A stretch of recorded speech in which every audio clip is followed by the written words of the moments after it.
Bonjour, nous allons voir aujourd'hui le présent simple. Pour exprimer une habitude, on utilise le présent simple.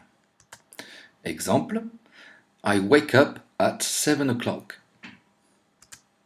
Pour la conjugaison, c'est très facile puisqu'il suffit d'ajouter S à la troisième personne du singulier et seulement à cette personne. Exemple, John wakes up at 7 o'clock. Les verbes finissant par O, S, X, Z, SH et CH prennent ES à la troisième personne du singulier. Exemple, John does his homework at 7 p.m. Attention, les verbes finissant par Y et non voyelle plus Y prennent IES à la troisième personne du singulier. Exemple, John studies at 8 p.m.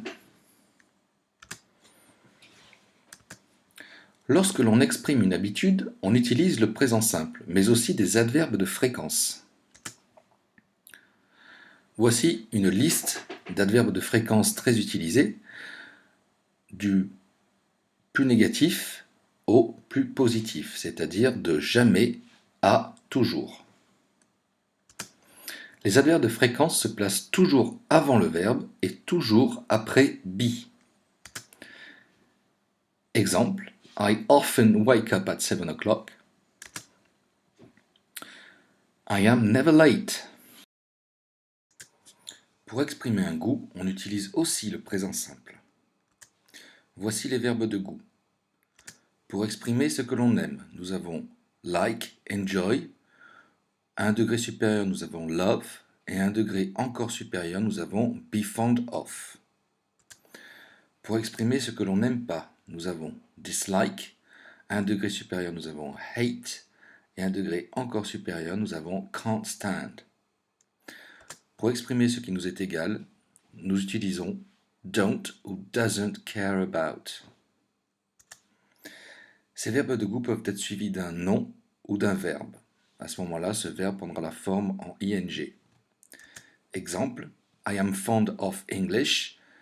Be fond of est suivi ici d'un nom. Nous avons aussi I can't stand listening to English. Étant donné que listen est un verbe et qu'il suit un verbe de goût, il se met en ing. Alison doesn't care about English. Ici, nous avons seulement un nom. Bob doesn't care about listening to English. Listen étant un verbe et suivant un verbe de goût, il prend la forme ing.